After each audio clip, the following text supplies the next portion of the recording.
Estaba en el supermercado Soriana con mi hijo cuando el cajero me miró sorprendido y dijo: «Otra vez, don Roberto. Es la tercera vez hoy». Sentí un escalofrío recorrer mi espalda. Era mi primera vez en ese lugar. Acababa de llegar de Guadalajara para visitar a mi hijo en la Ciudad de México. Antes de que pudiera responder, vi la expresión en el rostro de mi hijo. Era terror puro. Sus ojos se abrieron como platos. El sudor comenzó a brotar en su frente. Y con voz temblorosa, me agarró del brazo y dijo: «Papá, tenemos que irnos ahora mismo». En ese momento no entendí nada. ¿Por qué el cajero pensaba que me conocía? ¿Por qué mi hijo parecía tan desesperado? Pero cuando llegamos al carro y vi lo que había en el asiento trasero cubierto con una cobija, mi corazón se detuvo. Mi mundo entero se derrumbó en un instante. Lo que descubrí ese día sobre mi propio hijo me destruyó de una manera que nunca imaginé posible. La traición no vino de un extraño. Vino de la persona por quien sacrifiqué toda mi vida. Y lo peor es que apenas estaba comenzando a descubrir qué tan lejos llegaba su engaño. Si quieres saber cómo termina esta historia, suscríbete al canal para no perderte las siguientes partes. Comenta desde qué ciudad de México o Latinoamérica nos estás viendo para saber qué tan lejos ha llegado mi historia. Cuando salimos del supermercado, mis manos temblaban tanto que no podía abrocharme el cinturón de seguridad. Mi hijo conducía en silencio, la mandíbula apretada, las manos agarrando el volante con tanta fuerza que sus nudillos estaban blancos. No me atreví a preguntar. Parte de mí no quería saber, pero otra parte, la parte que había criado a este hombre, que había curado sus rodillas raspadas cuando era niño, que había trabajado turnos dobles para pagar su universidad, esa parte necesitaba respuestas. Me llamo Roberto Mendoza. Tengo 68 años. Nací en Guadalajara y pasé 40 años trabajando como electricista, primero para una empresa y luego manejando mi propio pequeño negocio. Mi esposa, María Elena, murió hace 12 años de cáncer. Fue repentino, devastador, de la noche a la mañana. Quedé solo con 3 hijos que mantener. Miguel, mi hijo mayor, tenía 23 años cuando murió su madre. Estaba estudiando administración de empresas. Siempre había sido el más ambicioso de mis hijos. Luego venía Gabriela, de 20 años, estudiando enfermería, y el menor Carlos, que apenas tenía 17 años. Cuando María Elena murió, dejó deudas, muchas deudas. Había intentado empezar un pequeño negocio de catering que fracasó. Me dejó con una hipoteca por pagar, préstamos pendientes y 3 hijos que dependían de mí. No tuve tiempo de llorar apropiadamente a mi esposa. Tuve que levantarme y trabajar. Conseguí un segundo trabajo haciendo mantenimiento en las mañanas. De 5 de la mañana a 8 trabajaba en 2 unidades habitacionales. Luego regresaba a mi trabajo eléctrico hasta las 11 de la noche. Dormía 5 horas si tenía suerte. Mis manos se volvieron callosas y llenas de cicatrices. Algunas noches mi espalda me dolía tanto que no podía levantarme de la cama, pero no podía parar. Miguel era mi orgullo. Siempre había sido un muchacho brillante, responsable. Cuando murió su madre, me prometió que terminaría la universidad y me daría una vida mejor. Lo juró sobre la tumba de María Elena y yo le creí. Trabajé aún más duro para que él pudiera enfocarse en sus estudios. Vendí las pocas cosas de valor que tenía, incluyendo mi anillo de bodas. Miguel no lo supo. Nunca quise que cargara con esa culpa. Cuando se graduó, consiguió un trabajo en una corporación multinacional. 2 años después, le ofrecieron un traslado a la Ciudad de México. Era su gran oportunidad. Recuerdo el día que me lo dijo. Sus ojos brillaban de emoción. Me dijo que en unos años me llevaría a vivir con él, que me compraría una casa, que por fin podría descansar. Prometió esto frente a sus hermanos, frente a toda la familia, en una cena que organizamos para celebrar. Lloré de felicidad esa noche. Todo el sacrificio había valido la pena. Miguel se fue a la Ciudad de México hace 6 años. Al principio, llamaba seguido, enviaba dinero cada mes. No mucho, pero algo. Me contaba sobre su departamento, su trabajo, cómo le iba tan bien. Después de 2 años, conoció a una mujer. Se llamaba Sofía. Era de Monterrey, trabajaba en la misma empresa. Nunca me cayó bien, siendo honesto. La conocí a través de videollamadas algunas veces. Había algo en su mirada, algo frío, calculador. Pero Miguel estaba enamorado y yo quería que mi hijo fuera feliz. Se casaron en una ceremonia pequeña en la Ciudad de México. No pude ir porque estaba teniendo problemas de salud en ese momento y el viaje era agotador. Me dolió no estar ahí, pero Miguel prometió que pronto me llevaría a visitarlos. Después de la boda, las llamadas se volvieron menos frecuentes. Una vez al mes, si tenía suerte. El dinero que me enviaba también disminuyó hasta que dejó de llegar por completo. Cuando preguntaba, siempre tenía una excusa. Estaban ahorrando para una casa. Sofía había dejado su trabajo para hacer una maestría. El costo de vida en la CDMX era muy alto. Yo entendía, o al menos trataba de entender. Mientras tanto, yo seguía trabajando a mi edad, con manos que cada vez se debilitaban más, con una espalda que me dolía tanto que había noches en que no podía salir de la cama. Gabriela, mi hija, me ayudaba cuando podía, pero tenía su propia familia y Carlos estaba tratando de establecerse en el trabajo. No quería ser una carga para ellos. Hace 3 meses Miguel me llamó. Fue una sorpresa porque habían pasado casi 2 meses sin noticias. Sonaba extraño, distante. Me dijo que Sofía estaba embarazada, iban a tener un bebé. Debería haber sentido pura alegría. Iba a ser abuelo por primera vez del hijo de Miguel. Pero había algo extraño en su voz, algo que no podía identificar.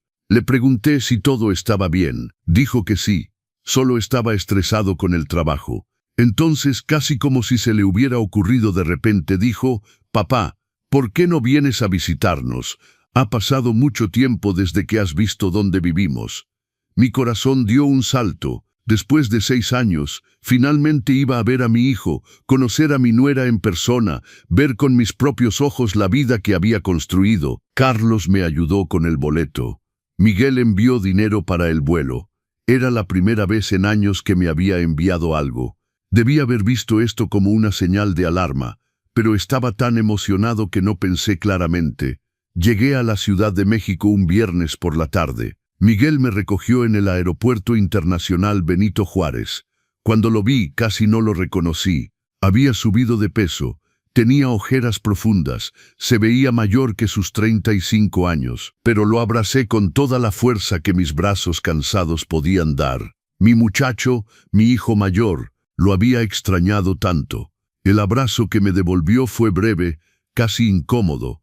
En el carro, traté de hacer conversación. Pregunté sobre Sofía, el bebé, el trabajo. Sus respuestas eran cortas, evasivas. Mantenía los ojos fijos en el tráfico del periférico. Llegamos a su departamento. Era un edificio bonito en lo que parecía una zona tranquila cerca de la colonia Roma. Subimos al 3er piso. Cuando abrió la puerta, Sofía estaba ahí. Su panza ya era bastante visible. Me saludó con una sonrisa que no llegaba a sus ojos. Educada, fría, pero muy fría. El departamento era más pequeño de lo que había imaginado. 2 recámaras, una sala comedor, una cocina angosta, pero estaba bien decorado, limpio.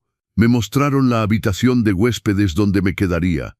Era pequeña, con una cama individual y un closet. Me dijeron que podía quedarme 2 semanas, que después de eso tenían compromisos y necesitarían el espacio. 2 semanas. Después de 6 años invernos, me daban 2 semanas. Tragué mi decepción y sonreí. Al menos estaba con mi hijo. Esa primera noche preparé la cena. Insistí en que quería hacer algo por ellos. Hice un mole poblano, el favorito de Miguel desde niño. Pasé toda la tarde en esa cocina pequeña. Sofía me observaba desde la sala con una expresión que no podía descifrar. Cuando serví la cena, Miguel apenas lo probó. Dijo que ya no le gustaba tanto el mole, que su estómago no toleraba comida tan pesada. Sofía ni siquiera lo probó. Dijo que el olor le daba náuseas por el embarazo. Esa noche lloré en silencio en mi cama individual. Algo estaba mal, muy mal, pero aún no sabía qué. Los siguientes días fueron extraños. Miguel salía temprano al trabajo y regresaba tarde. Sofía pasaba tiempo en la recámara o salía con amigas. Yo estaba solo en el departamento la mayor parte del día. Limpiaba, cocinaba, trataba de ser útil. Una tarde, Mientras limpiaba la sala, encontré una pila de sobres en un cajón. Eran cuentas por pagar, montones de cuentas, tarjetas de crédito con saldos enormes, miles y miles de pesos en deuda, facturas médicas, un aviso de desalojo de hace 2 meses. Mi corazón empezó a latir rápido. Esto explicaba mucho. Por eso Miguel había dejado de enviarme dinero. Por eso se veía tan estresado. Estaban en serios problemas financieros. Esa noche cuando Miguel llegó, le hice un té de manzanilla como cuando era niño, y con suavidad le pregunté si todo estaba bien con el dinero. Se puso pálido, luego se puso furioso. Me dijo que no tocara sus cosas, que eran asuntos privados. Nunca me había hablado así. Mi hijo, que siempre había sido respetuoso, me estaba gritando. Sofía salió de la recámara y se puso a su lado. Me dijo que era entrometido, que no tenía derecho a revisar sus pertenencias. Me sentí tan pequeño en ese momento, tan viejo, tan fuera de lugar. Esa noche los escuché discutir en la recámara. Las paredes eran delgadas. Sofía estaba diciendo algo sobre dinero, sobre un plan. Miguel parecía angustiado. No podía escuchar todo, pero escuché mi nombre varias veces. Decidí que al día siguiente hablaría con Miguel con calma, de padre a hijo. Le ofrecería ayuda. Tenía algunos ahorros, no mucho, pero algo. Había vendido mis viejas herramientas eléctricas a un coleccionista y guardé ese dinero para emergencias. Era para mi futuro, para cuando ya no pudiera trabajar. Pero Miguel era mi hijo. Si estaba en problemas, lo ayudaría como siempre lo había hecho. Al día siguiente era sábado. Miguel dijo que necesitaba ir al supermercado a comprar cosas para la semana. Me pidió que lo acompañara. Me pareció extraño porque Sofía era siempre la que hacía las compras, pero estaba feliz de pasar tiempo con él. En el carro traté de hacer conversación. Conté historias de cuando era niño, tratando de conectar con él, de encontrar a mi hijo detrás de ese hombre estresado y distante. Apenas respondía. Llegamos al supermercado Soriana. Era una tienda grande, de esas que tienen de todo. Miguel me dio un carrito y empezamos a recorrer los pasillos. Noté que estaba nervioso, sudando, aunque el aire acondicionado estaba fuerte. Revisaba su celular constantemente, agarraba productos del estante y los ponía en el carrito, casi sin mirar qué eran. Cuando llegamos a la caja, había un muchacho joven, tal vez de unos 20 años.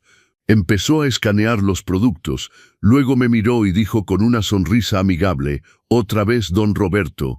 Es la tercera vez hoy». El tiempo se detuvo. Mi cerebro estaba tratando de procesar lo que acababa de escuchar. Tercera vez. Acababa de llegar ahí. Era mi primera vez en ese supermercado. Era mi primera vez en ese vecindario. Antes de que pudiera decir algo, sentí la mano de Miguel apretando mi brazo con fuerza. Lo miré y lo que vi en su rostro me aterrorizó. Pánico puro. Sus ojos estaban saltones. Su cara había perdido todo el color. Me apretó más fuerte y dijo entre dientes: «Papá, nos vamos ahora». El cajero notó que algo estaba pasando. Su sonrisa desapareció. «¿Está bien, señor?» Miguel ya estaba empujando el carrito lejos del cajero. «Nos equivocamos de tienda. Nos vamos». Me jaló del brazo, casi arrastrándome hacia la salida. Dejamos el carrito lleno ahí. La gente nos estaba mirando. El cajero nos llamaba confundido. Casi corrimos al carro. Una vez adentro, Miguel arrancó tan rápido que las llantas chillaron. Sus manos temblaban en el volante. Yo estaba en shock tratando de entender qué acababa de pasar. Finalmente encontré mi voz. «Miguel, ¿qué fue eso? ¿Por qué ese muchacho me llamó don Roberto? ¿Por qué dijo que era mi tercera vez ahí?» No respondió.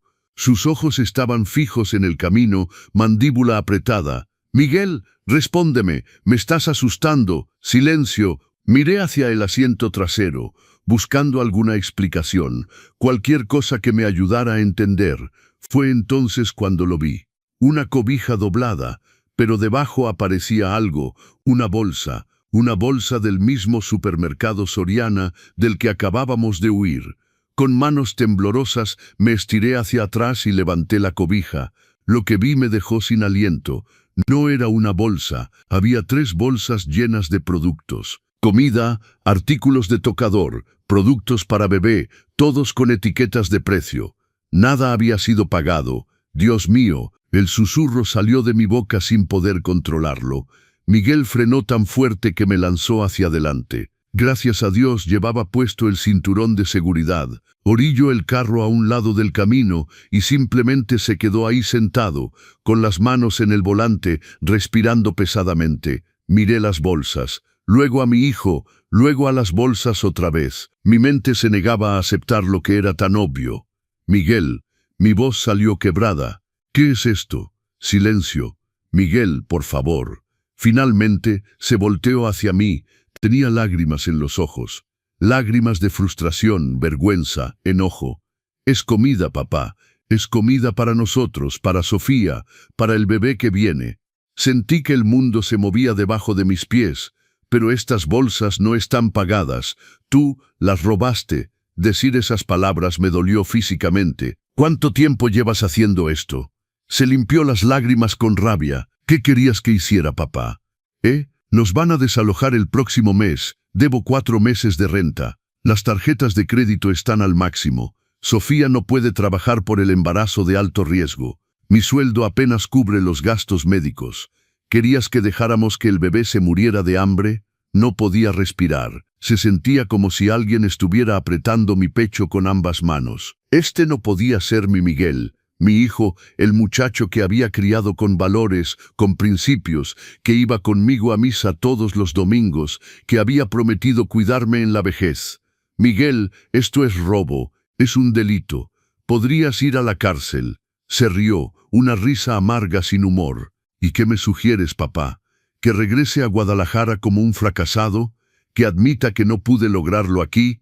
¿Que todo el sacrificio que hiciste fue en vano? Sus palabras eran como cuchillos, cada una se clavaba en mi corazón. Prefiero que regreses fracasado pero honesto, que verte terminar en la cárcel, hijo. Esto no está bien, y lo sabes. Se volteó hacia mí con una expresión que nunca había visto. Había dureza en sus ojos, resentimiento. Honesto como mamá, ella era honesta. Trataba de hacer las cosas bien. ¿Y sabes dónde terminó? Muerta de estrés a los 50 años, dejándonos una montaña de deudas. No voy a ser como ella. Esas palabras dolieron más que cualquier golpe físico. No hables así de tu madre. Mi voz temblaba. Ella hizo lo mejor que pudo, nos amaba. Bueno, su amor no pagó las cuentas, ¿verdad? Tú fuiste el que tuvo que matarse trabajando. Tú con tus manos destruidas, tu espalda rota. Ella nos dejó en la ruina.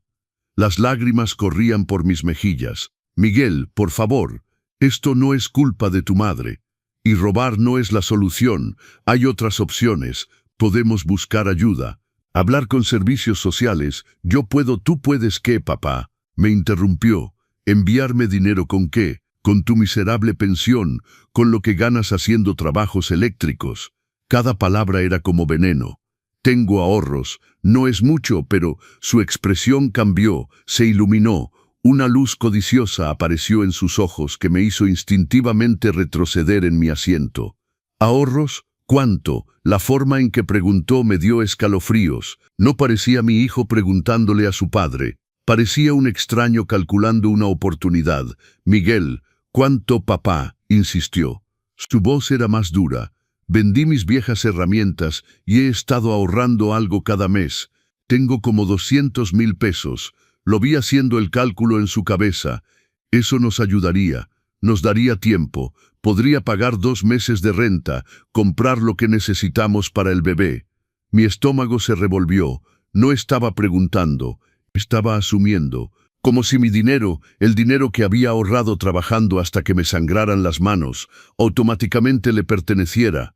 Miguel, ese dinero es para mi futuro, para cuando ya no pueda trabajar, para emergencias médicas. Tengo 68 años, y yo soy tu hijo, tu nieto viene en camino. ¿No quieres ayudar a tu familia? Había algo manipulador en la forma en que lo dijo, como si mi negativa me convertiría en un mal padre, un mal abuelo. Pero algo dentro de mí, un instinto que había estado dormido, comenzó a despertar. Claro que quiero ayudar, pero no así, no para que sigas robando, no para parchar un problema que es más grande que unos meses de renta. Su rostro se endureció. Entonces no entiendes nada.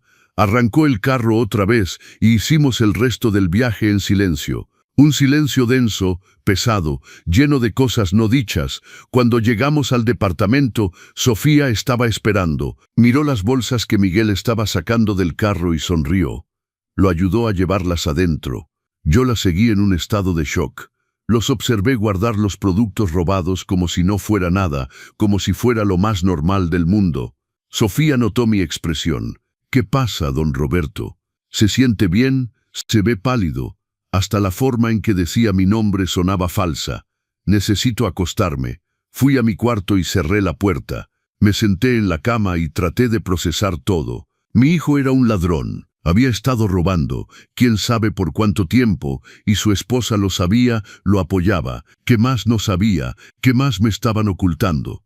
Esa noche fingí estar dormido cuando escuché a Miguel y Sofía hablando en la sala. Sus voces llegaban amortiguadas a través de la puerta. Me levanté en silencio y abrí solo una rendija. Tu padre sabe. Era la voz de Sofía, tensa. Lo sé. Ese idiota del cajero me confundió con él. Miguel sonaba frustrado. ¿Crees que vaya a decir algo? Es mi padre. No me va a entregar a la policía, pero podría juzgarte. Podría negarse a dar el dinero. Silencio. Tenemos que convencerlo, hacerle ver que es por el bien del bebé. Es de esos padres que harían cualquier cosa por sus hijos.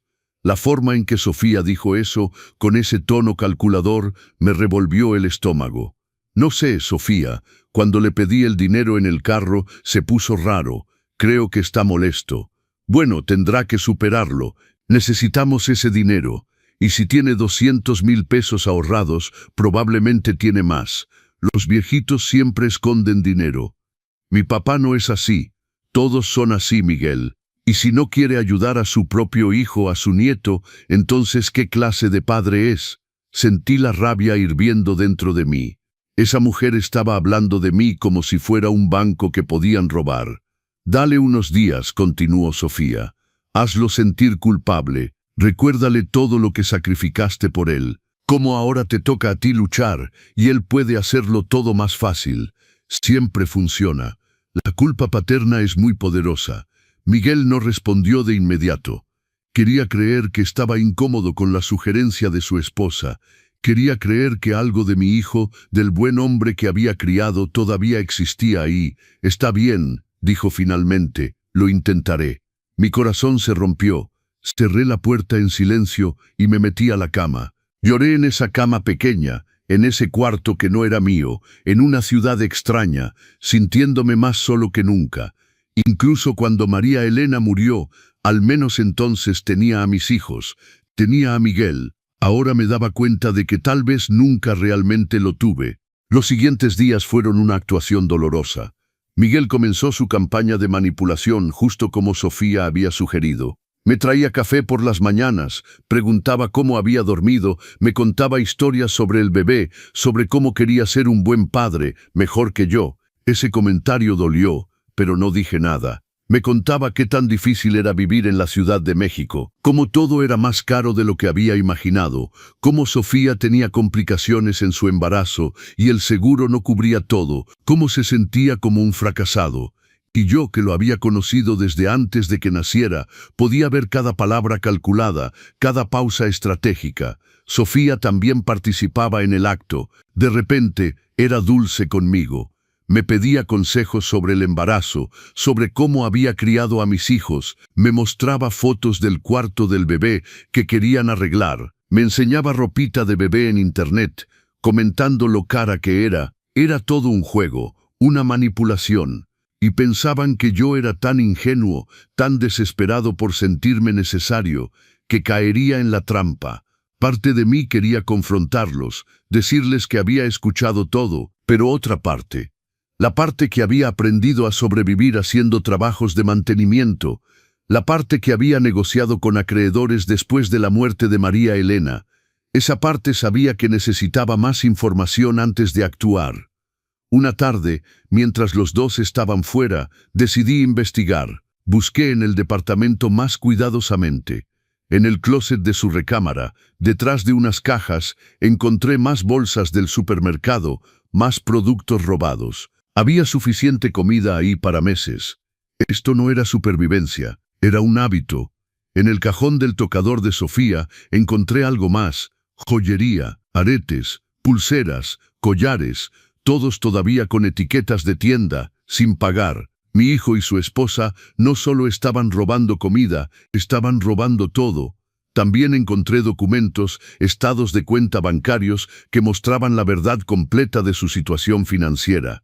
Era peor de lo que Miguel había admitido. Mucho peor. Debían más de 2 millones de pesos entre tarjetas de crédito, préstamos personales y facturas médicas. Pero lo que más me impactó fue encontrar una libreta con la letra de Sofía. Estaba escondida entre sus cosas personales, dentro de una caja de zapatos en el fondo del closet. La abrí y empecé a leer. Era como un diario, pero no de pensamientos íntimos. Era un plan detallado de cómo sacarme dinero. Había notas de hace meses, de antes de que me invitaran a visitar. El viejo tiene que tener ahorros. Miguel dice que siempre ha sido bueno manejando el dinero. Tenemos que averiguar cuánto y cómo sacárselo. Plan: invitarlo a quedarse con nosotros, hacerlo sentir incluido, necesitado, mostrarle lo difícil que es nuestra situación, usar el embarazo para generar lástima. Miguel es muy blando con él, yo tengo que ser la que empuje. Él se siente culpable de pedir dinero, pero eso es ridículo. Es su padre, es su obligación ayudarnos. Si podemos conseguir los ahorros que tiene, podremos cubrir las deudas más urgentes. Luego averiguaremos si tiene propiedades o algo más de valor en Guadalajara. Mis manos temblaban tanto que casi dejo caer la libreta.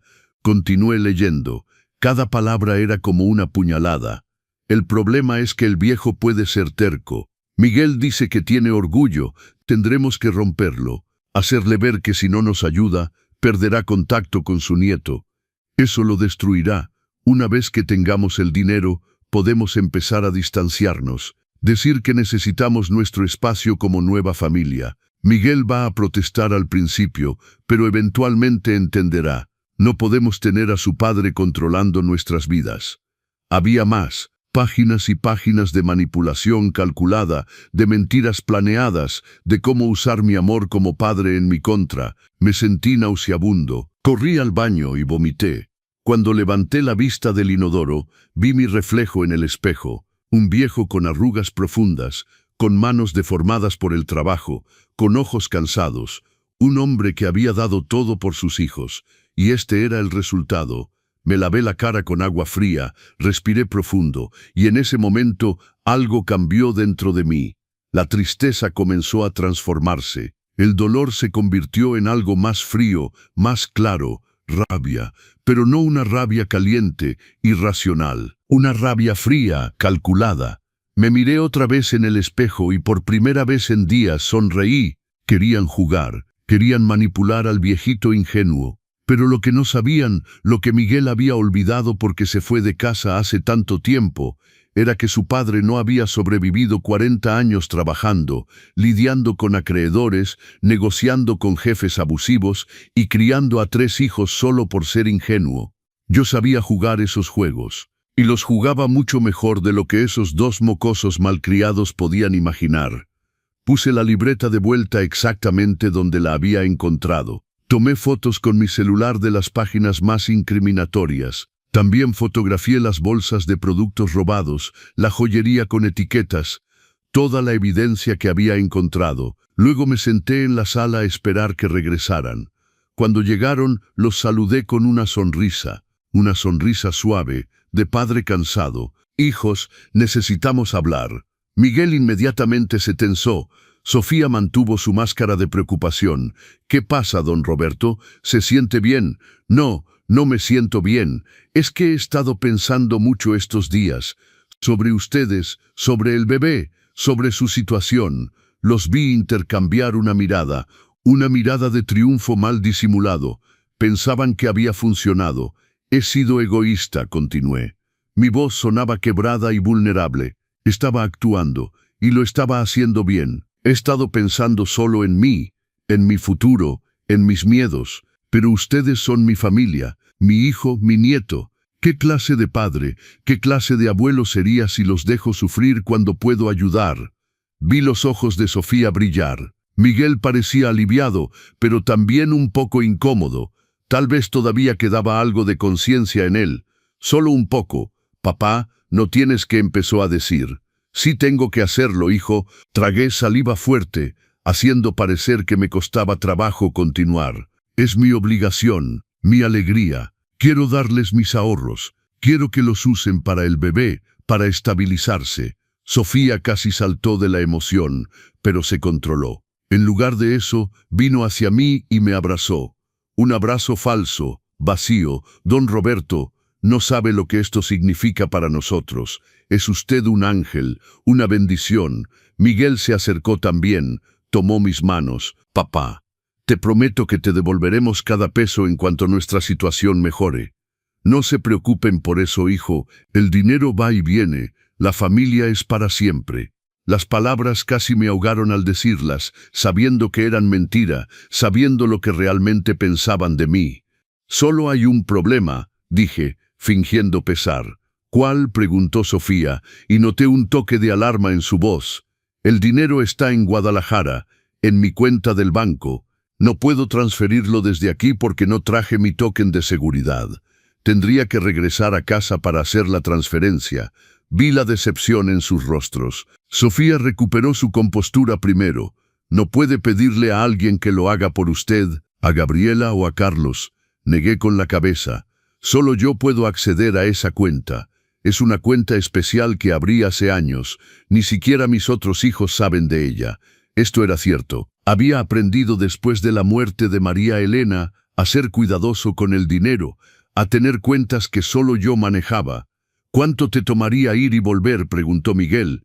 Si tomo un vuelo mañana, podría estar de regreso en 3 o 4 días. Haría la transferencia y regresaría para estar aquí cuando nazca el bebé. Era mentira. Por supuesto que no planeaba regresar nunca, pero ellos no necesitaban saber eso todavía. Victoria y Miguel se miraron. Podía ver sus cerebros trabajando, calculando. Está bien, dijo Miguel finalmente. Sí, lo vamos a extrañar, dijo Sofía. Más mentiras. Esa noche, mientras dormían, reservé mi vuelo. Salía a las 6 de la mañana del día siguiente. También hice algo más. Redacté un correo electrónico. Un correo largo, detallado, adjuntando todas las fotos que había tomado. Fotos de los productos robados, la joyería con etiquetas, las páginas de la libreta de Sofía. Dirigí el correo a la administración del edificio donde vivían. Les expliqué que mi hijo y su esposa estaban involucrados en actividades ilegales, que tenía evidencia de robo sistemático y que como persona de principios no podía en buena conciencia quedarme callado. Les pedí que investigaran y, si era necesario, contactaran a las autoridades. Programé el correo para que se enviara automáticamente 24 horas después de mi partida. Cuando lo recibieran, yo ya estaría seguro en Guadalajara.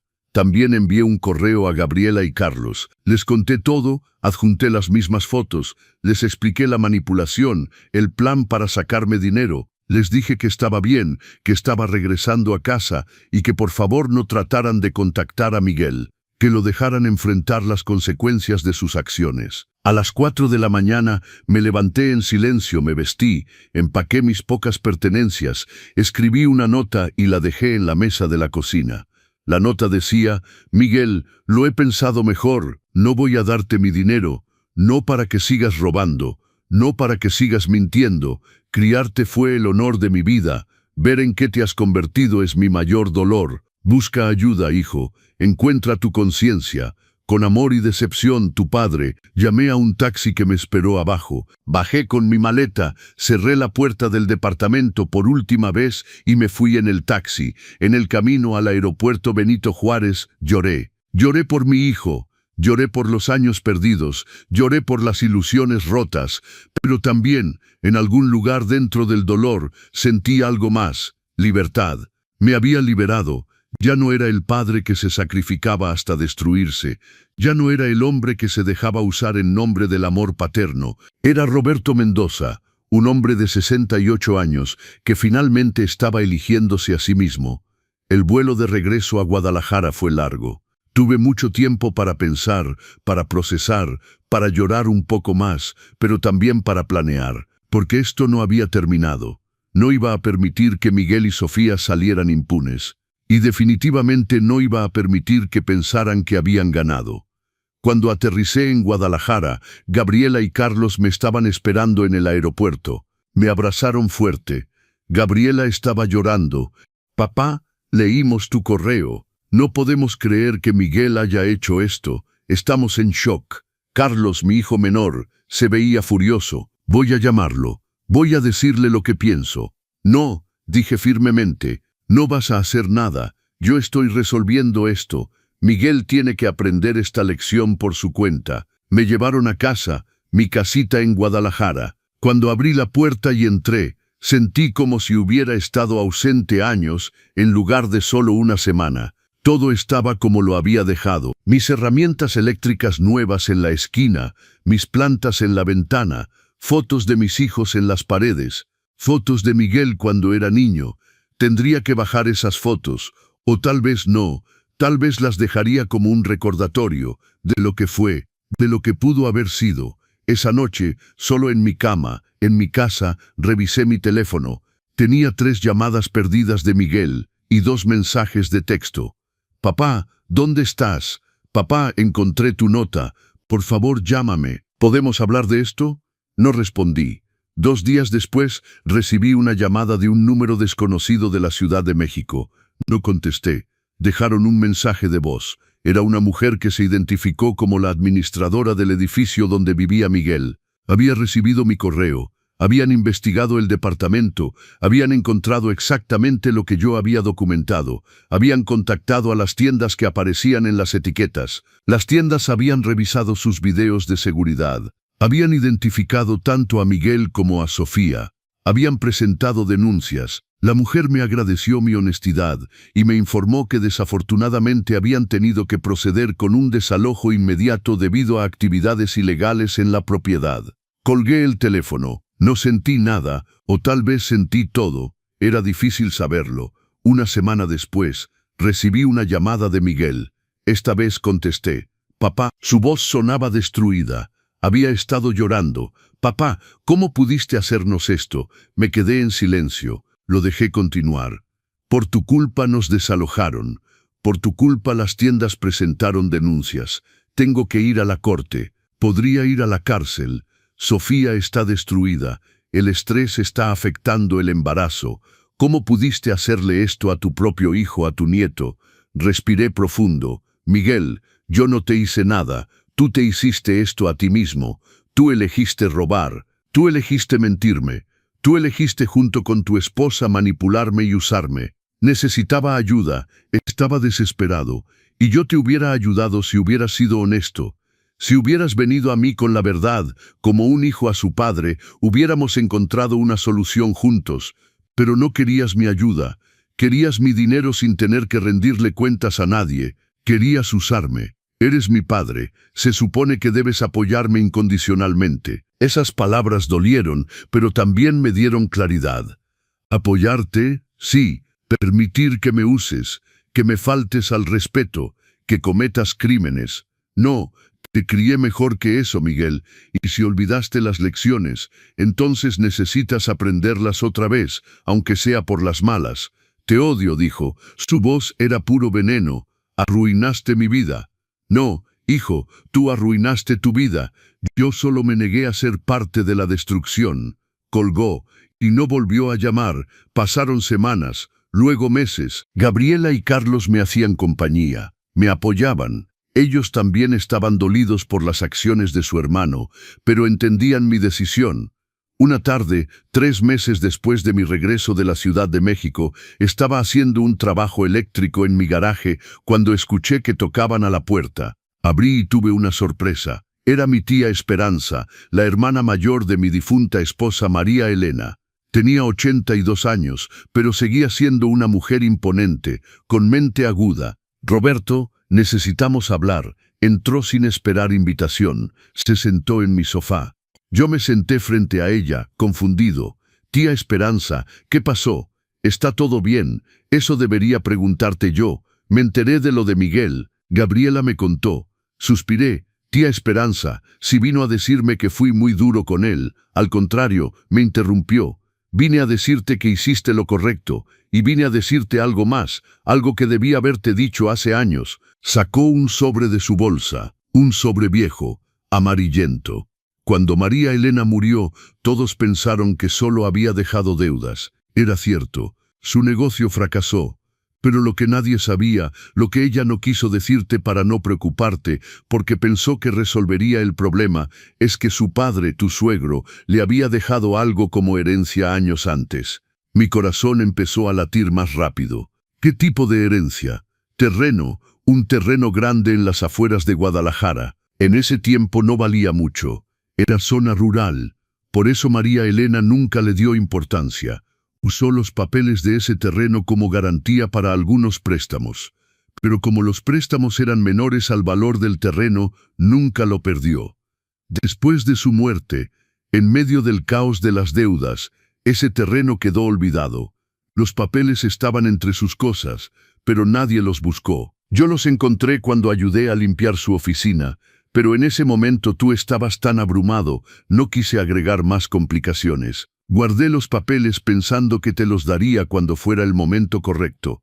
Tía Esperanza, ¿por qué nunca? Porque eras joven, Roberto. Porque tenías 3 hijos que alimentar.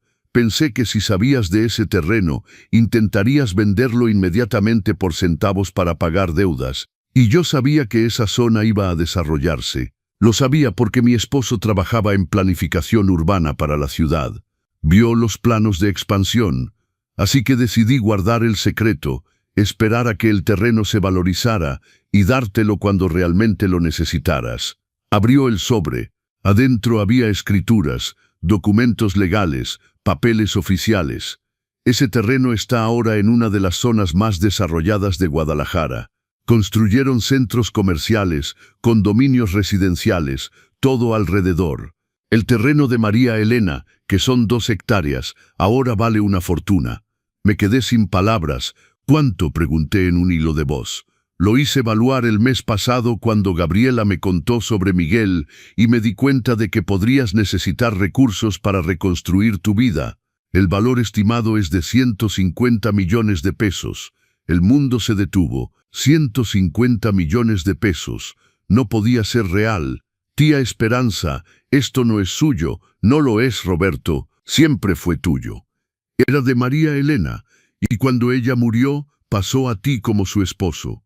Aquí están todos los papeles, están a tu nombre, solo necesitas ir a la oficina del registro para actualizarlos. Tomé los documentos con manos temblorosas, los leí una y otra vez. Era real, todo era real. Empecé a llorar, lloré tanto que mi tía se levantó y me abrazó. Llora, mijo. Llora todo lo que necesites. Después de todo lo que sufriste, después de todo lo que trabajaste, después de todo lo que diste, finalmente el universo te está devolviendo algo. Esa noche, después de que mi tía se fue, me senté en mi cama con los documentos. Pensé en María Elena, en cómo incluso después de muerta me seguía cuidando, en cómo había trabajado tanto para dejarme algo, aunque no vivió para ver que diera fruto.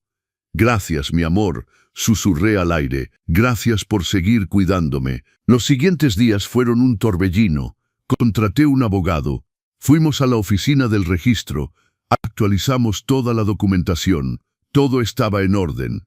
El terreno era legalmente mío. Las ofertas para comprar empezaron a llegar. Desarrolladores inmobiliarios que habían estado esperando que ese terreno saliera al mercado. Las ofertas eran generosas, muy generosas, pero no tenía prisa. Por primera vez en mi vida podía tomarme mi tiempo para tomar decisiones. Una tarde, 2 semanas después de recibir las escrituras, recibí otra llamada de la Ciudad de México. Esta vez era Sofía. Roberto. Su voz no tenía la dulzura falsa de antes, era pura desesperación. No tengo nada de qué hablar contigo, Sofía. Por favor, es sobre Miguel. No está bien. Desde que presentaron las denuncias, desde que nos desalojaron, no es el mismo. Está deprimido, no come, no duerme. Consiguió un defensor público, pero dicen que probablemente irá a la cárcel. Va a perderse el nacimiento de nuestro hijo. Todo está destruido, todo por tu culpa. No, todo por las decisiones de ustedes. Necesitábamos ayuda. Tú tenías dinero y te negaste a ayudar a tu propio hijo. Algo dentro de mí se rompió, no de tristeza, sino de rabia fría. Escúchame bien, Sofía. Leí tu libreta. Sé exactamente qué planearon. Sé que me invitaron a la Ciudad de México específicamente para manipularme y sacarme el dinero. Sé cada mentira, cada estrategia, así que no vengas a decirme que necesitaban ayuda. Lo que necesitaban era a alguien a quien engañar. Silencio del otro lado. No sé de qué hablas. Por favor, no me insultes más. Tomé fotos de todo, de tu libreta, de los productos robados, de todo. ¿Realmente crees que soy tan estúpido? Roberto, estaba irritada cuando escribí eso. No era en serio, estaba frustrada. Guardaste esa libreta, la actualizabas regularmente. La última entrada fue 2 días antes de que me fuera. No era frustración vieja, era tu plan actual. La escuché empezar a llorar. Por favor, Roberto, estoy embarazada. Tu nieto está por nacer. ¿De verdad quieres que crezca sin padre? Porque su padre está en la cárcel. Yo no puse a su padre en riesgo de ir a la cárcel.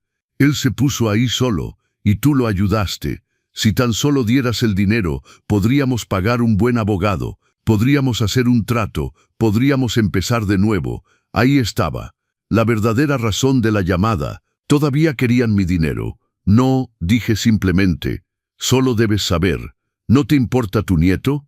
Me importará mi nieto cuando tenga una madre que no sea una manipuladora y un padre que no sea un ladrón. Hasta entonces, ese bebé está mejor sin mi influencia en su vida. Eres un viejo amargado y cruel. Miguel tenía razón. Eres un egoísta. Siempre lo fuiste. Esas palabras viniendo de una mujer que había planeado engañar a su suegro, que había manipulado a su esposo para robar, habrían sido cómicas si no fueran tan tristes. Sofía, les deseo lo mejor. Espero que tú y Miguel aprendan de esto. Espero que encuentren su camino de regreso a la decencia. Pero no voy a ser parte de sus vidas hasta que eso pase. Adiós, colgué. Bloqueé el número. También bloqueé el número de Miguel.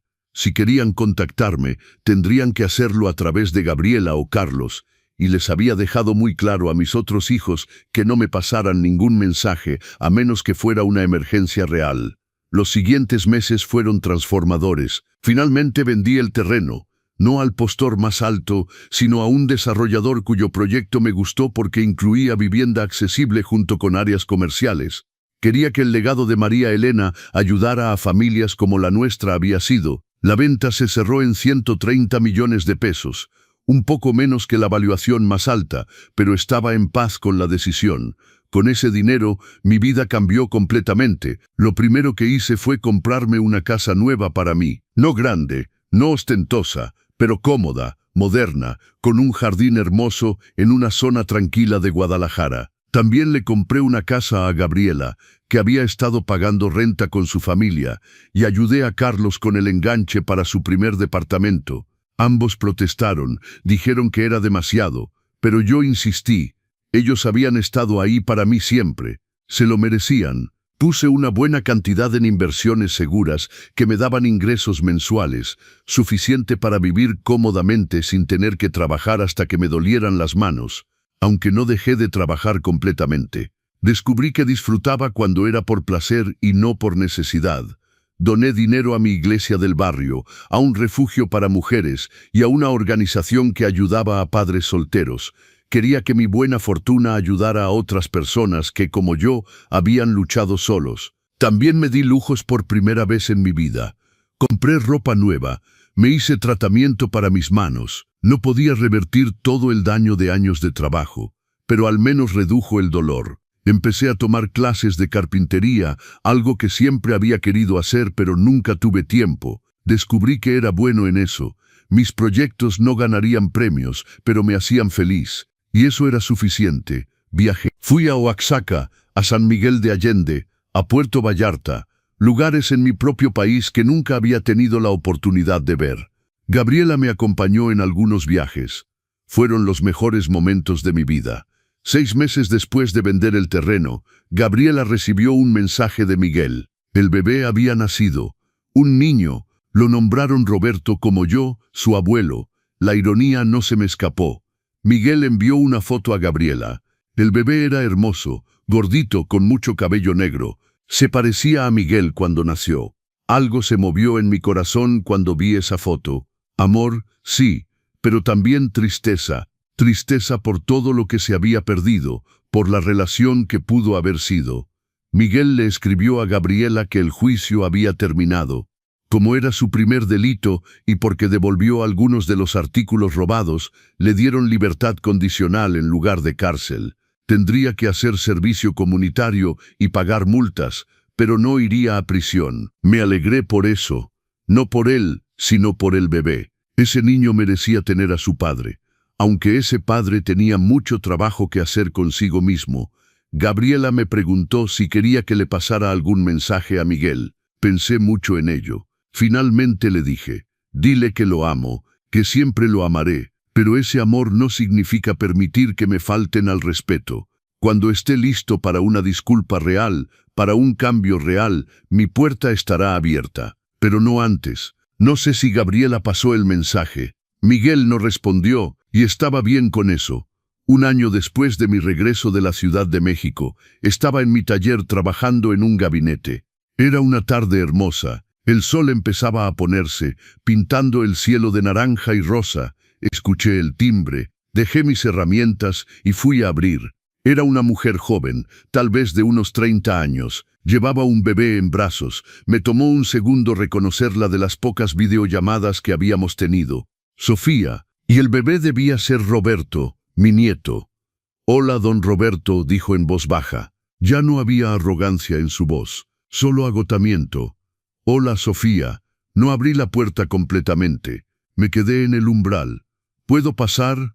¿Podemos hablar? ¿Dónde está Miguel? En la Ciudad de México. Nos separamos. Eso me sorprendió. ¿Se separaron? Sí. Después de todo lo que pasó, después del juicio, de perder el departamento, las deudas, empezamos a culparnos mutuamente. La relación se volvió tóxica. Decidí empezar de nuevo. Pero necesitaba verlo. Dudé. Cada instinto me decía que cerrara la puerta, que no permitiera que esta mujer que tan fríamente había planeado manipularme entrara en mi nueva vida, en mi espacio de paz. Pero entonces miré al bebé, al pequeño Roberto, mi nieto, que no tenía culpa de nada de esto. Abrí la puerta. Pasa. Los llevé a la sala. Sofía miró alrededor y vi sorpresa en su rostro. Esta no era la casa de un electricista pobre. Bonita casa, dijo. Gracias. ¿Qué necesitas, Sofía? Se sentó. El bebé empezó a hacer ruiditos. Ella lo meció automáticamente. Vine a disculparme, dijo finalmente. La miré en silencio, esperando. Cuando lo conocí, Miguel había hablado tanto de usted, de cómo sacrificó todo por sus hijos, cómo trabajó hasta destruir su salud para darles educación. Y yo, en lugar de admirarlo, lo vi como una oportunidad, como alguien que podíamos usar. Hizo una pausa. El bebé empezó a llorar suavemente. Sacó un biberón de su bolsa y empezó a alimentarlo. Crecí en una familia donde el dinero lo era todo. Mis padres peleaban constantemente por dinero, se divorciaron por dinero. Aprendí desde pequeña que el dinero era más importante que las relaciones, que la lealtad, que el amor. Y cuando Miguel y yo empezamos a tener problemas financieros, entré en pánico. Hice lo que siempre vi hacer en mi familia, buscar de dónde sacar dinero sin importar cómo. Las lágrimas empezaron a rodar por sus mejillas. Convencí a Miguel de que robar estaba bien si era por necesidad. Le quité los escrúpulos. Yo fui la que empezó con los robos pequeños y luego él me siguió. Yo fui la que hizo el plan para sacarle dinero. Todo fue mi idea. Miguel es un adulto, dije firmemente. Tomó sus propias decisiones. Sí, pero yo lo empujé. Y ahora, después de perder todo, después de que nuestra relación se destruyera, después de estar sola con un bebé en una ciudad donde no tengo a nadie, ahora entiendo el precio de mis decisiones. Miró al bebé en sus brazos. El pequeño Roberto es mi responsabilidad ahora, solo mía. Y tengo tanto miedo, miedo de no ser suficiente, miedo de fallar como madre. Y pensé en usted, en cómo crió a 3 hijos solo, en cómo sobrevivió, en cómo siguió adelante. Y me di cuenta de que desestimé e intenté usar a la persona que más podría haberme enseñado, que realmente podría haberme ayudado. ¿Qué quieres, Sofía?, pregunté. Necesitaba saber si esto era manipulación otra vez o si era real. No quiero su dinero, dijo, como si hubiera leído mi mente. No vine a pedir nada material, vine a disculparme sinceramente. Y vine a preguntar si algún día, cuando el pequeño Roberto sea mayor, podría conocer a su abuelo. Porque a pesar de todo, a pesar de lo horrible que fui con usted, su abuelo merece conocer a un hombre fuerte, a un hombre que superó todo. Miré al pequeño Roberto, sentí algo ablandarse en mi pecho. ¿Dónde vas a vivir?, pregunté. Tengo una prima aquí en Guadalajara. Me va a dejar quedarme con ella un tiempo mientras busco trabajo. Mi título necesita revalidarse aquí, así que probablemente tenga que empezar desde abajo. Pero estoy dispuesta. Quiero cambiar. Vi algo en sus ojos, algo que no había visto antes. Sinceridad, determinación. Tal vez era real, o tal vez me estaban engañando otra vez. Pero decidí darle una oportunidad. No por ella, por el bebé. Está bien, dije finalmente. Puedes traer a Roberto a visitarme una vez a la semana, los martes por la tarde. Podemos tomar café. Puedes contarme cómo van las cosas. Y yo puedo conocer a mi nieto. Sofía empezó a llorar de verdad ahora. Gracias, gracias, Roberto. No merezco su bondad. Tienes razón, no la mereces, pero Roberto sí. Y voy a estar en su vida por él, no por ti. Entiendo, lo entiendo. Y así empezó una rutina. Cada martes, Sofía venía con el bebé. Al principio era incómodo, forzado, pero con el tiempo empezamos a hablar de verdad. Me contaba sobre las dificultades de encontrar trabajo, de adaptarse a ser madre soltera. Yo le daba consejos, compartía mi experiencia. No nos volvimos amigos, probablemente nunca lo seríamos, pero desarrollamos un respeto mutuo. Y yo me enamoré de mi nieto. El pequeño Roberto era un bebé feliz. Cada martes esperaba con ansias su visita. Le compré juguetes, ropita, no porque Sofía pidiera, sino porque yo quería. Sofía eventualmente encontró trabajo en una cafetería. No era para lo que había estudiado, pero pagaba las cuentas. Trabajaba duro. La vi transformarse de la mujer manipuladora que había conocido en la Ciudad de México a alguien más humilde, más real. Un martes, 6 meses después de que las visitas empezaron, Sofía llegó con noticias. Miguel quiere hablar con usted, dijo. Me contactó, está en terapia, dice que está trabajando en sí mismo, quiere disculparse con usted. Me preguntó si podía darle su número. Pensé en ello. No estoy listo todavía, admití honestamente, tal vez algún día, pero no ahora. Ella asintió, se lo diré. También quería decir que él empezó a enviarnos dinero. No mucho, pero algo, para Roberto. Está cumpliendo su responsabilidad como padre, al menos financieramente. Me alegré escuchar eso. Tal vez había esperanza para Miguel después de todo. Pasaron 2 años, 2 años de martes con mi nieto. De verlo crecer, dar sus primeros pasos, decir sus primeras palabras. Una de esas primeras palabras fue abuelo. Me derretí. Sofía progresó también. Consiguió un mejor trabajo. Estaba construyendo una vida para ella y Roberto. Ya no vivía con su prima, había rentado un departamento pequeño, pero era suyo. Un martes por la tarde, después de que el pequeño Roberto se había quedado dormido en mi sofá, Sofía y yo estábamos tomando café en el jardín. Roberto, hay algo que necesito decirle. Se veía seria. ¿Qué pasa? Miguel viene a Guadalajara el próximo mes. Quiere ver a Roberto, y quiere verlo a usted también. Dice que está listo, que ha trabajado en sí mismo y quiere hacer las paces. Mi corazón aceleró. 2 años. Habían pasado 2 años desde que vi a mi hijo por última vez. No sé si estoy listo, admití. Lo entiendo, y le diré que no, si eso es lo que quiere. Pero Roberto hizo una pausa. He visto su dolor todo este tiempo. Cada vez que mira al pequeño Roberto, veo amor, pero también tristeza. Tal vez es tiempo de sanar eso. Esas palabras resonaron en mí. Esa noche solo recé por sabiduría. ¿Era tiempo? Tiempo de al menos escuchar. Le dije a Sofía, sí, Miguel puede venir a mi casa. El día llegó. Era un sábado por la mañana. Escuché el timbre a las 10 en punto. Respiré profundo y abrí la puerta. Ahí estaba mi hijo, Miguel. Pero no era el Miguel que había dejado en la Ciudad de México. Este Miguel estaba más delgado, tenía más canas, pero sus ojos eran diferentes. Ya no había esa dureza, esa desesperación, había algo más suave, más humilde. «Hola, papá». Su voz se quebró al decirlo. «Hola, hijo». Lo dejé pasar. Nos sentamos en la sala. El silencio era espeso. Finalmente Miguel habló. «Papá, no sé por dónde empezar». «Empieza por el principio», dije, y lo hizo.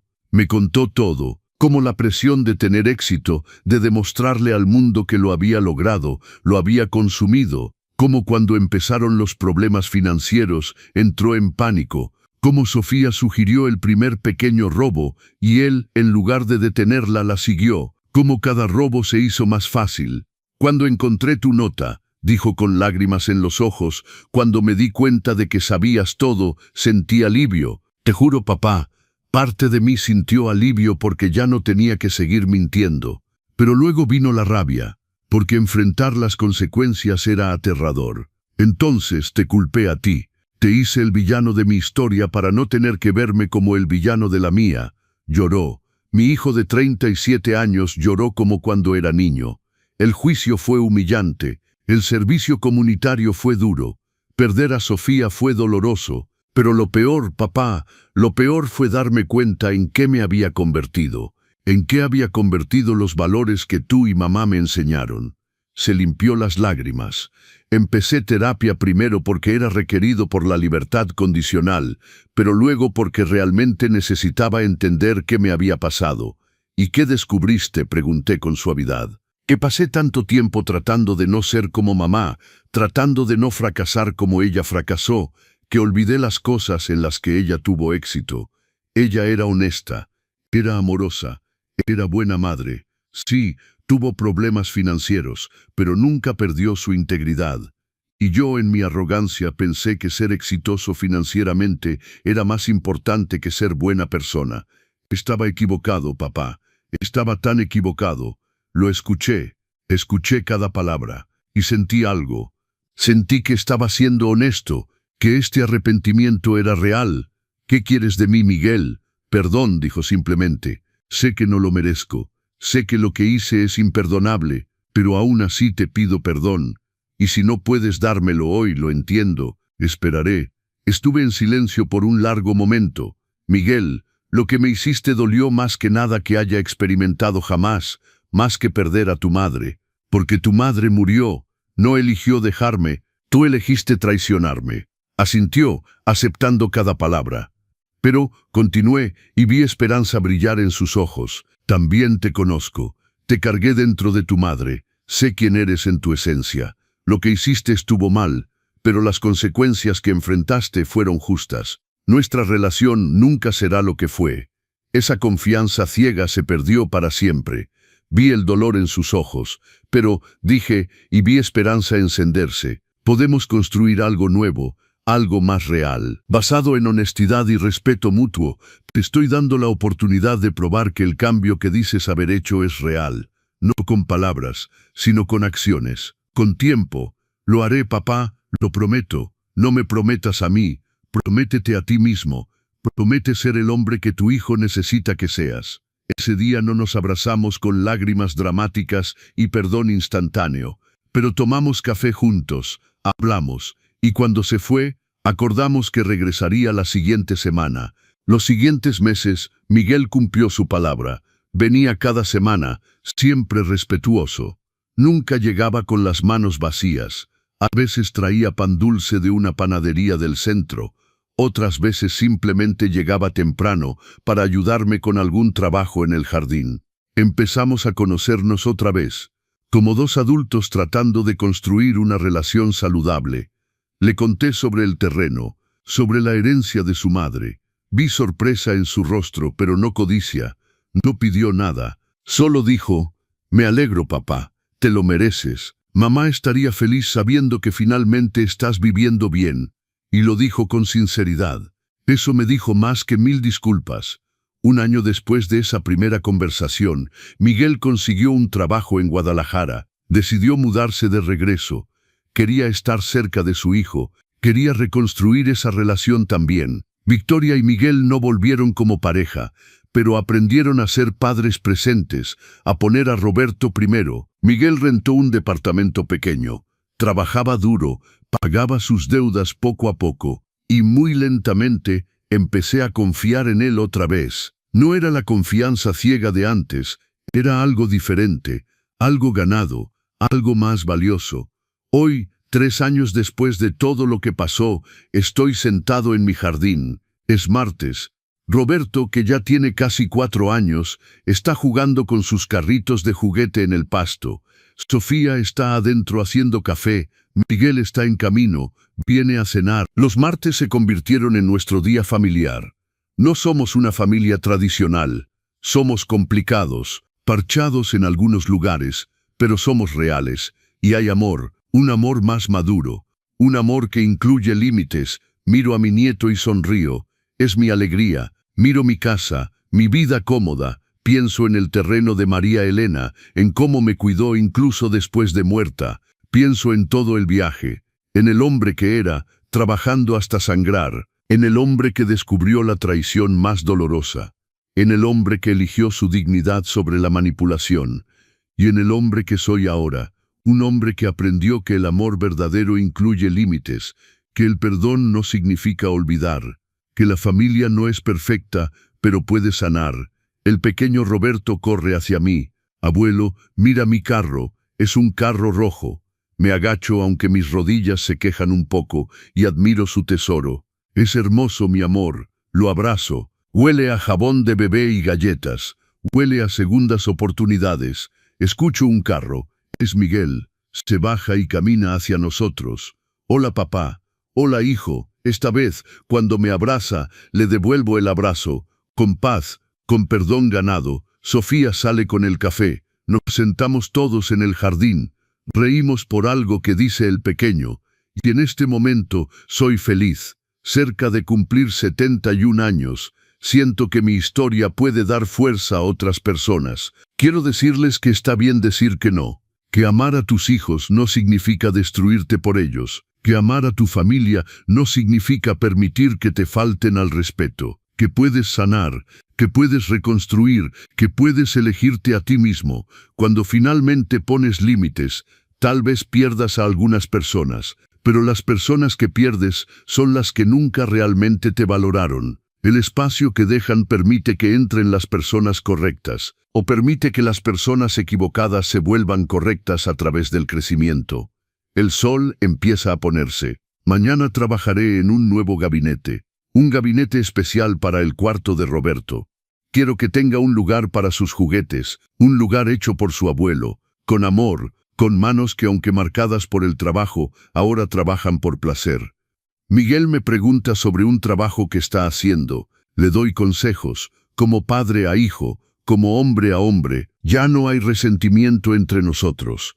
Hay respeto. Y eso descubrí, es más valioso que la relación idealizada que teníamos antes, porque esa relación se basaba en ilusiones. Esta se basa en verdad. Sofía juega con Roberto en el pasto. La veo y veo a alguien diferente a la mujer que conocí hace 3 años. El fracaso la humilló, las consecuencias la transformaron. No somos amigos íntimos, pero hay un respeto mutuo que no esperaba desarrollar.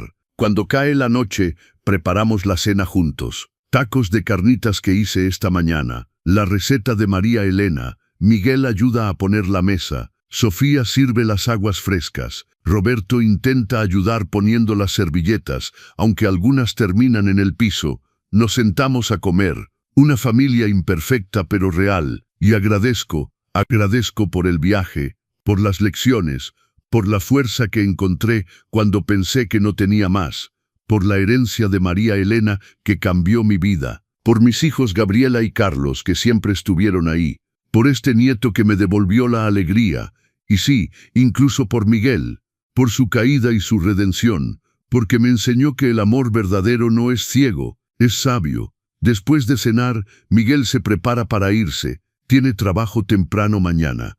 Papá, dice en la puerta. Gracias. ¿Por qué, hijo? Por no rendirte conmigo, por darme la oportunidad de ser mejor. Lo miro. Mi hijo, mi primer hijo, el que me dio tantas alegrías y luego tanto dolor. el que ahora está encontrando su camino de vuelta. Miguel, yo no te salvé, tú te salvaste, yo solo mantuve la puerta abierta. Nos abrazamos, un abrazo real, de padre e hijo que se perdieron y se encontraron otra vez. Cuando se va, regreso al jardín, las estrellas empiezan a aparecer. Me siento en mi silla favorita y miro el cielo nocturno. Lo logramos, mi amor, susurro al viento, sabiendo que María Elena me escucha de alguna manera. Lo logramos y por primera vez en años siento paz completa. No es que todo esté perfecto, es que finalmente acepté que no tiene que estarlo. La vida es complicada, las familias son complicadas, las personas cometen errores, grandes errores, pero también pueden cambiar, pueden crecer, pueden aprender. La clave no es sacrificarte hasta desaparecer. La clave es mantener tu dignidad mientras mantienes la puerta abierta para aquellos que realmente quieren cambiar, y saber cuándo cerrar esa puerta para aquellos que no lo harán. Pienso en todos esos años trabajando, en mis manos destruidas, en mi espalda rota, en las noches sin dormir. Valió la pena, en ese momento parecía que sí. Ahora sé que el sacrificio tenía que tener límites, que darle todo a tus hijos no los ayuda, los incapacita, les enseña que pueden tomar sin dar, que el amor de un padre es infinito y por lo tanto sin valor. El amor de un padre es infinito, pero debe tener límites. Debe tener dignidad, debe enseñar, no solo dar. Si pudiera hablar con el Roberto de hace 4 años, el Roberto que estaba a punto de subir a ese avión a la Ciudad de México, le diría, prepárate, lo que vas a descubrir te romperá el corazón, pero también te liberará. Y del otro lado de ese dolor encontrarás algo que no sabías que necesitabas. Te encontrarás a ti mismo. Me levanto de mi silla, mis huesos crujen un poco, pero ya no duelen como antes. El tratamiento para mis manos ayudó. La vida sin estrés constante ayudó. Tener recursos ayudó. Entro a mi casa, mi hermosa casa. No es ostentosa, pero es mía, llena de paz, llena de dignidad, llena de las lecciones aprendidas. Mañana es miércoles, tengo mi clase de carpintería, estoy trabajando en una mesa de centro. El instructor dice que tengo talento natural. A los 70 años descubrí un talento nuevo, nunca es demasiado tarde. El jueves voy a almorzar con Gabriela. Ella quiere mostrarme fotos de la remodelación que está haciendo en su casa, la casa que le compré. Todavía no puedo creer que pude hacer eso por mis hijos, los que se lo merecían. El viernes, Carlos y su novia vienen a visitarme. Están pensando en casarse. Quieren mi bendición. Por supuesto que la tienen. Carlos encontró una buena mujer. Una mujer honesta, trabajadora. Me recuerda a su madre. El sábado es mi día de descanso. Tal vez vaya al mercado, compre flores frescas para la casa. Tal vez visite la tumba de María Elena. Le lleve flores también. Le cuente cómo van las cosas, cómo su terreno nos salvó, cómo nuestro hijo está encontrando su camino de vuelta. Y el domingo voy a misa, como siempre lo he hecho. Agradezco, oro, pido sabiduría para seguir navegando esta vida complicada. Luego el ciclo comienza otra vez. El lunes, tal vez haga algún trabajo eléctrico. No porque lo necesite, sino porque disfruto mantener mis habilidades. Un vecino necesita ayuda con su cableado. Le dije que lo ayudaría gratis, porque ahora puedo. Porque la generosidad se siente diferente cuando no te deja sin nada. Y el martes, mi día favorito, Roberto vuelve. Mi nieto, mi alegría, y probablemente Miguel también, y Sofía. Mi familia extraña, imperfecta, remendada, pero mía, y real, y suficiente. Me preparo para dormir, en mi cama cómoda, en mi cuarto tranquilo, en mi casa en paz. Cierro los ojos y sonrío. Mañana es un nuevo día, un día sin la carga del resentimiento, sin la pesadez de permitir el abuso en nombre del amor, sin el dolor de ser usado. Mañana es un día de libertad, de dignidad, de amor propio, y eso descubrí, es el mejor regalo que pude haberme dado. Antes de quedarme dormido, pienso en todos los padres ahí afuera, los que se sacrifican, los que dan todo, los que piensan que eso es amor. Y quiero decirles, el sacrificio es hermoso, pero no hasta el punto de tu propia destrucción. Tus hijos no necesitan un mártir, necesitan un modelo de dignidad, de límites saludables, de amor que respeta a ambas partes. Enséñales a dar, pero también enséñales a respetar. Enséñales a recibir, pero también enséñales a agradecer. Enséñales que el amor es infinito, pero también enséñales que el respeto no es negociable. Esas son las lecciones que finalmente aprendí a los 68 años. Después de una vida de trabajo, después de una traición que casi me destruye, después de tener que elegir entre mi hijo y mi dignidad. Elegí mi dignidad, y al hacerlo, le di a mi hijo la oportunidad de elegir la suya. No todas las historias de perdón terminan felices. Algunas personas nunca cambian, y está bien cerrar esa puerta, está bien seguir adelante, está bien elegirte a ti mismo, pero algunas personas sí cambian, y cuando lo hacen, cuando realmente hacen el trabajo, cuando realmente se transforman, entonces puedes construir algo nuevo, algo mejor, algo real. No sé qué depara el futuro, tal vez Miguel recaiga, tal vez no, pero ahora sé que si lo hace, estaré bien, porque mi felicidad no depende de él, mi paz no depende de su comportamiento, mi dignidad no está en venta. Soy Roberto Mendoza, tengo 71 años, soy electricista, carpintero aficionado, abuelo, padre de 3 hijos maravillosos, viudo de una mujer increíble y sobreviviente de una traición que pensé que me mataría. Pero no me mató, me liberó. Han pasado 3 años desde aquel día en el supermercado Soriana. 3 años desde que mi mundo se derrumbó en el asiento trasero de un carro, bajo una cobija que escondía la verdad sobre mi hijo. 3 años desde que tuve que elegir entre el amor ciego y la dignidad. Hoy, mientras escribo estas líneas en mi jardín, con el sol de Guadalajara acariciando mi rostro, me doy cuenta de que esa elección me salvó la vida. No solo financieramente, gracias al terreno de María Elena, me salvó emocionalmente, me salvó espiritualmente, me devolvió a mí mismo. Si estás leyendo esto, si has llegado hasta aquí en mi historia, tal vez estés en una situación similar, tal vez tienes un hijo que te está usando, una hija que te manipula, un familiar que confunde tu amor con debilidad. Y tal vez, como yo, te sientes culpable por siquiera considerar decir que no. Déjame decirte algo que me tomó 68 años aprender.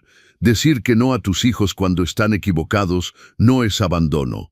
Es amor verdadero. Es el amor más difícil. Es el amor que duele, pero es el único amor que realmente los puede salvar. Cuando encontré esas bolsas robadas en el carro de Miguel, cuando leí la libreta de Sofía con su plan frío y calculado para manipularme, sentí que me moría. Sentí que todo por lo que había trabajado, todos los sacrificios, todas las noches sin dormir, todos los dolores de espalda, todas las manos sangrantes, todo había sido en vano. Pero no fue en vano, porque esos sacrificios me enseñaron algo invaluable. Sé lo que es dar, sé lo que es amar incondicionalmente. Y precisamente porque sé eso, también sé cuándo ese amor está siendo abusado. La diferencia entre amor y abuso no siempre es clara, especialmente cuando viene de alguien a quien amas, especialmente cuando ese alguien es tu hijo, porque nos enseñaron que los padres se sacrifican, que los padres dan todo, que los padres nunca abandonan, y todo eso es cierto, pero nos olvidaron enseñar que el sacrificio tiene límites, que dar todo incluye dar lecciones, no solo dinero, que no abandonar significa no abandonar tu propia dignidad.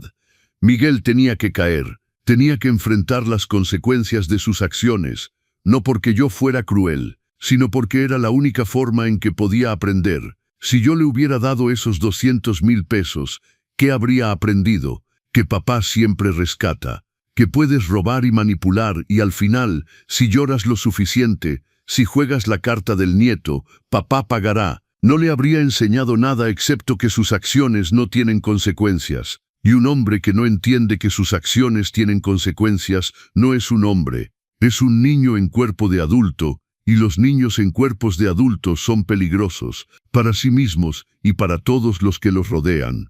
Dejé que Miguel cayera, y fue lo más difícil que he hecho en mi vida, más difícil que trabajar 18 horas al día, más difícil que criar 3 hijos solo, más difícil que enterrar a mi esposa, pero fue lo correcto, y cuando cayó, cuando perdió su departamento, cuando enfrentó cargos criminales, cuando su esposa lo dejó, cuando se quedó sin nada, ahí fue cuando finalmente pudo verse a sí mismo, sin excusas, sin alguien que lo rescatara, sin la opción de culpar a otros. La terapia lo ayudó, las consecuencias lo humillaron, el tiempo lo transformó, pero nada de eso habría pasado si yo hubiera sido el padre bueno que le daba lo que pedía. A veces el mejor regalo que puedes darle a tu hijo es dejar que caiga. Ahora, no me malinterpretes, no estoy diciendo que abandones a tus hijos, no estoy diciendo que les des la espalda cuando necesitan ayuda genuina. La diferencia está en la intención y la dirección. Si tu hijo viene a ti honestamente, admite su error, pide ayuda para mejorar. Eso es una cosa. Ayúdalos, guíalos, apóyalos. Pero si tu hijo viene a ti con mentiras, con manipulación, con el único objetivo de tomar tu dinero sin cambiar su comportamiento, eso es otra cosa completamente diferente. Aprende a ver la diferencia. Miguel me pidió dinero con mentiras, con manipulación, con un plan cuidadosamente diseñado por su esposa. No quería ayuda, quería un rescate que le permitiera seguir haciendo lo mismo. 3 años después, cuando Miguel vino a mi puerta, vino diferente, vino humilde, vino honesto, vino con cambio real, no con promesas vacías, y solo entonces abrí mi puerta. No completamente, no como antes, pero la abrí. Y esa es otra lección importante. El perdón no significa olvidar. El perdón no significa regresar a cómo eran las cosas. El perdón significa liberar el resentimiento mientras mantienes límites saludables. Perdoné a Miguel, pero nuestra relación nunca será como antes, y está bien. Antes nuestra relación se basaba en ilusiones, en expectativas no cumplidas, en sacrificios que generaban resentimiento. Ahora nuestra relación se basa en realidad, en respeto mutuo, en límites claros, en honestidad, y es mejor. Es más difícil, sí, requiere más trabajo, pero es real. Y lo real siempre es mejor que lo perfecto imaginario. Miro a mi nieto, el pequeño Roberto, y me pregunto qué tipo de abuelo quiero ser para él. Quiero ser el abuelo que dice que sí a todo, que compra su amor con regalos, que lo rescata de cada consecuencia. No, quiero ser el abuelo que le enseña que las acciones tienen consecuencias, que el respeto se gana, que el amor incluye límites. Quiero que cuando crezca y recuerde a su abuelo Roberto, recuerde a un hombre de dignidad, un hombre que amaba profundamente pero que no permitía el abuso, un hombre que se respetaba a sí mismo tanto como respetaba a otros. Porque esa es otra cosa que aprendí. No puedes enseñar respeto si no te respetas a ti mismo. Tus hijos aprenden más de lo que haces que de lo que dices. Si les enseñas que está bien usarte, eso es lo que aprenderán. Si les enseñas que el amor significa ser un tapete, eso es lo que creerán. Pero si les enseñas que el amor incluye dignidad, que las relaciones saludables tienen límites, que dar no significa destruirse a uno mismo, entonces les das un regalo mucho más valioso que cualquier cantidad de dinero. Les das un modelo de cómo vivir. Ahora déjame hablarte del dinero, del terreno de María Elena, de los 130 millones de pesos que cambiaron mi vida. Cuando mi tía Esperanza me dio esos documentos, cuando me enteré del valor de ese terreno, mi primera reacción fue incredulidad, luego lágrimas, luego gratitud abrumadora hacia María Elena, que incluso en la muerte me seguía cuidando, pero también sentí algo más. Sentí que esto era una prueba del universo, de Dios, de María Elena desde el cielo. ¿Qué haría con esta fortuna? Me volvería como aquellos que criticaba. ¿Usaría el dinero para controlar a mis hijos? ¿Para comprar su amor? No. Decidí que usaría este dinero para honrar el legado de María Elena, para honrar todos los años de trabajo, para finalmente vivir con dignidad. Le compré casas a Gabriela y Carlos, no porque me lo pidieran, sino porque se lo merecían, porque siempre estuvieron ahí, porque me amaron sin condiciones y sin manipulación, porque son buenos hijos que se convirtieron en buenos adultos. Y Miguel, no le di nada del dinero, ni un peso, no porque fuera cruel, sino porque dárselo habría sido crueldad disfrazada de amor. Habría sido decirle, Tus acciones no importan. Puedes robar, mentir, manipular, y al final papá te rescatará con dinero. No, Miguel necesitaba aprender que el dinero se gana con trabajo honesto, que el respeto se gana con acciones correctas, que el amor de un padre no está en venta. ¿Y sabes qué? Cuando Miguel finalmente se enteró sobre el terreno, sobre la fortuna, no pidió nada. Solo dijo, me alegro por ti, papá, te lo mereces. Y esa respuesta me dijo todo lo que necesitaba saber. Me dijo que el cambio era real. Si hubiera pedido dinero, si hubiera sugerido que merecía una parte, habría sabido que no había aprendido nada, pero no lo hizo. Y ese fue el momento en que supe que mi hijo estaba encontrando su camino de regreso. Ahora tengo 71 años, mi espalda ya no me duele como antes. Mis manos, aunque marcadas por 40 años de trabajo eléctrico, están mejor gracias al tratamiento. Vivo en una casa hermosa. Tengo suficiente dinero para no preocuparme. Tengo hobbies, tengo paz, pero lo más importante, tengo mi dignidad. Y eso no tiene precio. Si pudiera hablar con cada padre que está leyendo esto, cada madre, cada abuelo, cada persona que está siendo usada por alguien a quien ama, esto es lo que les diría. Tu amor no tiene que ser tu destrucción. Puedes amar profundamente y mantener límites. De hecho, mantener límites es una forma de amor. Es amor a ti mismo y es amor hacia ellos, aunque no lo vean en el momento. Cuando les das todo sin límites, les enseñas que no vales nada, que pueden tomar y nunca dar, que el respeto es opcional, que la gratitud es innecesaria. Pero cuando pones límites, cuando dices no, cuando dejas que enfrenten consecuencias, les enseñas algo invaluable, les enseñas responsabilidad, les enseñas que las acciones importan, les enseñas que el amor incluye respeto.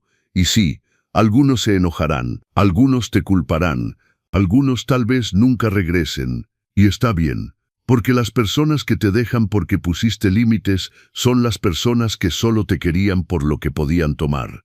Las personas que realmente te aman respetarán tus límites, tal vez no de inmediato, tal vez después de caer y aprender, pero eventualmente, si hay amor real, habrá respeto, y si no hay respeto, entonces no era amor, era uso.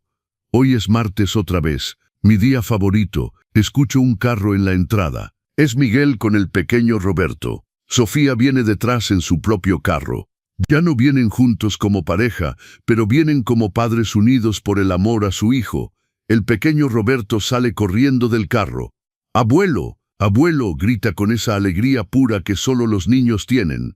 Lo levanto, aunque mi espalda protesta un poco, pero es un peso que llevo con gusto. Es el peso del amor verdadero. El amor que da pero que también recibe. El amor que sacrifica pero que no se destruye. El amor que perdona pero que no olvida. Hola mi cielo, le digo, ¿cómo está mi nieto favorito? Soy tu único nieto, abuelo, dice riendo. Entonces eres el mejor, respondo, besando su frente. Miguel se acerca.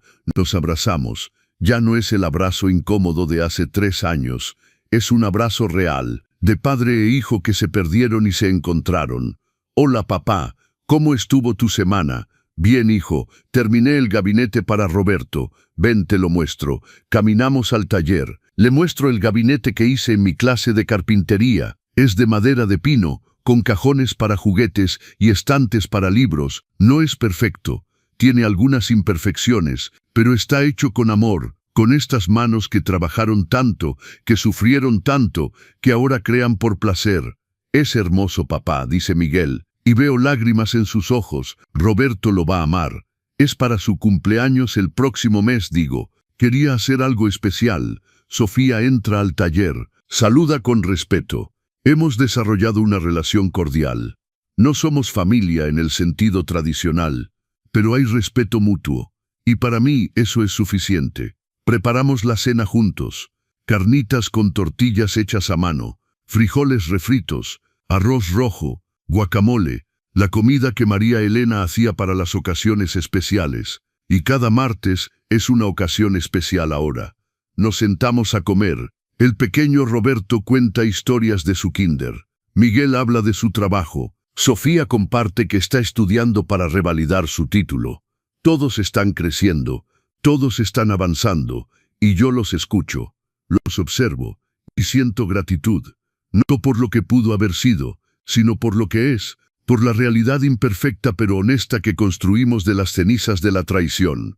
Después de cenar, mientras Miguel lava los platos y Sofía juega con Roberto en el jardín, me siento en mi silla favorita. La misma silla donde me senté aquella noche hace 3 años, cuando decidí que ya no sería la víctima de la manipulación de nadie. Miro las estrellas que empiezan a aparecer en el cielo de Guadalajara y hablo con María Elena, como lo hago cada noche.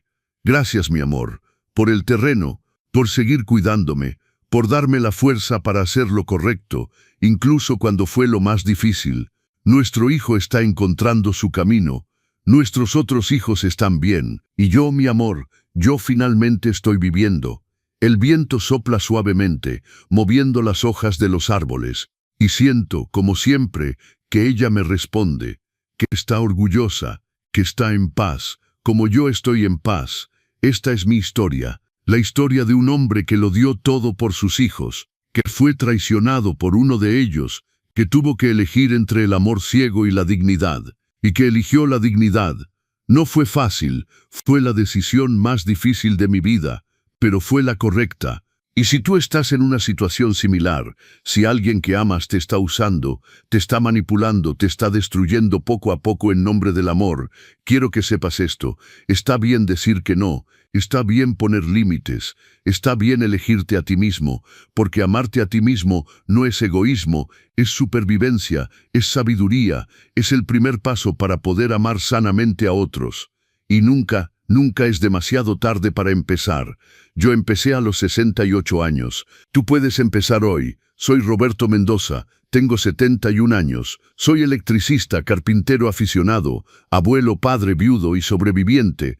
Y esta es mi historia de traición, límites, perdón y renacimiento. Que mi historia te dé fuerzas, que te enseñe que el amor verdadero incluye dignidad, que el perdón no significa olvidar, que la familia puede sanar, pero solo cuando hay respeto mutuo. Comenta abajo qué ciudad o país nos estás viendo. Comenta qué aprendiste de esta historia. Y si conoces a alguien que necesita escuchar este mensaje, comparte este video. Si esta historia te llegó al corazón, por favor dale like y suscríbete al canal Los Consejos del Abuelo para más historias sobre vida, familia y las lecciones que nos forman. Tu apoyo ayuda a que estos mensajes importantes lleguen a más personas que necesitan escucharlos. El sol se ha puesto completamente ahora. Las estrellas brillan en su máximo esplendor. Y yo, Roberto Mendoza, estoy en paz, porque finalmente entendí que amarse a uno mismo no es egoísmo, es sabiduría, y nunca es demasiado tarde para elegir la dignidad.